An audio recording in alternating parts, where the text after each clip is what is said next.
Welcome to P M D C online lecture room. عزیز طلباء، سال اول کی اردو اختیاری کے ساتھ میں عذرا. میرا آج کا عنوان ایک مزاحیہ مضمون ہے جس کا نام ہے توسی کا طوطا. تو چلیے باقاعدہ لیکچر کا آغاز کرتے ہیں.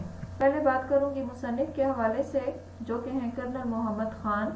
ان کے تنقیدی نوٹ کو میں نے 3 حصوں میں تقسیم کر دیا ہے، جس میں ان کا شخصی تعارف بحیثیت مزاح نگار اور اس کے علاوہ ان کی تصانیف کا جائزہ شامل ہے. تو چلیے بات کرتے ہیں پہلے ان کے شخصی تعارف کے حوالے سے.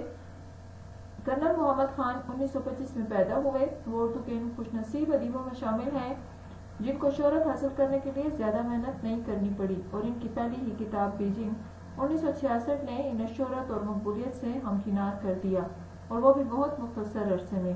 قارئین اور نقاد دونوں ان کی مزاح نگاری کے قائل ہو گئے. بقول ان کے یہ جنگ بیتی 81 ہے. دوسری جنگ عظیم میں انہیں عراق اور مصر میں فوجی خدمات انجام دینا پڑی. یہ اسی کی شگفتہ رودات ہے. کرنل صاحب کی دوسری کتاب بسلامت روی 1975 میں چھپی، جو کہ ان کا سفرنامہ ہے. کرنل صاحب خالص مزاح نگار ہیں. ان کے طنز بہت ہی کم بلکہ نہ ہونے کے برابر ہے. ان کا مزاح شگفتہ ہے اور تبصرے کا مزاح ہے. بے ساختگی، برجستگی اور آمد ان کی خصوصیات ہیں. ان کی مزاح کی تکنیک میں بزجلہ سنجی کے ساتھ ساتھ ایک عمومی شگفتگی بیانی بھی موجود ہے. وہ نہ مبالغہ کرتے ہیں نہ کم بیانی. لفظی الٹ پھیر یا ابہام ان میں شامل نہیں. طنز و تلخی سے پرہیز کرتے ہیں. حرکات کے مزاح اور عملی مزاح کا ان کے ہاں گزر نہیں. صورتحال کا مزاح ضرور ہے. دراصل ان تمام باتوں میں مزاح کی مختلف اقسام بیان کی گئی ہے. اس کے علاوہ شگفتہ بیانی بھی ان کے مزاح کا دوسرا اہم ستون ہے جس کو نظر انداز نہیں کیا جا سکتا، اور یہ بات تقریباً ہر مزاح نگار کے ہاں نہیں پائی جاتی. مزاح نگاری ہی وہ چیز ہے جس کو دیکھنے کا فن جو ہے کسی میں، یا جس کو پرکھنا کسی کے حد نظر میں ہوتا ہے. کرنل صاحب سیدھی سادی اور عام باتوں میں محض اپنی شگفتگی، انداز نظر اور خوبصورت زبان اور شاعرانہ ترکیب کے استعمال سے ایک ایسا حسن پیدا کر دیتے ہیں کہ قاری کھل اٹھتا ہے. اس کے ساتھ ساتھ ان کے تحریروں میں ایک فلسفیانہ انداز بھی نظر آتا ہے.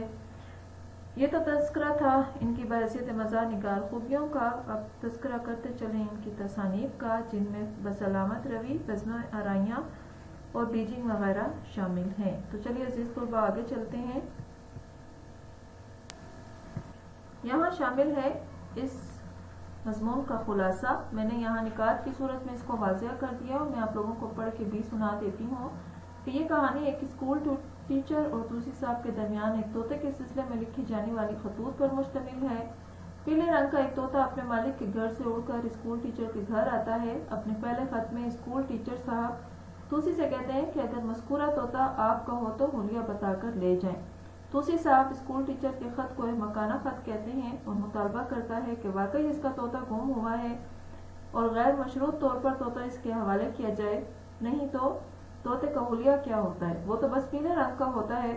اپنے جوابی خط میں اسکول ٹیچر صاحب توسی کو آڑے ہاتھوں لیتے ہیں اور کہتے ہیں کہ طوطے کا بیرونی رنگ بتانا کافی نہیں، یہ ناکافی شہادت ہے. ماسٹر صاحب کے خط سے توسی صاحب طیش میں آ جاتے ہیں اور بددعائیہ کلمات اس کی زبان سے نکلتے ہیں. وہ اپنے خط میں مطالبہ کرتا ہے کہ طوطا فوراً اس کے حوالے کرے، ورنہ وہ قانونی چارہ جوئی کرے گا. ماسٹر صاحب اپنے اگلے خط میں توسی صاحب کو لکھتے ہیں کہ آپ شوق سے عدالت جائیے، لیکن عدالت نے اگر طوطے کو شہادت کے لیے طلب کیا تو پھر یہ کارروائی بند کمرے میں ہونی چاہیے، کیونکہ طوطے کی وضاحت اور اس کے استاد کو سکھانے کی جرم میں سزا ہو سکتی ہے. توسی صاحب اس خط کے جواب میں یوں اس کا جواب دیتے ہیں کہ تم ایک معمولی استاد ہو اور میرے طوطے کو بدزبانی کا مجرم ٹھہراتے ہو، اور اگر وہ بدزبان ہے تو تیری وجہ سے ہے، کیونکہ اس نے چند دن تیری صحبت میں گزارے. جب تک یہ میرے گھر میں تھا اس کی زبان دھلی ہوئی اور شیریں تھی. اگر کل تک تو نے طوطا واپس نہ کیا تو عدالت کی طرف سے تمہیں نوٹس ملے گا.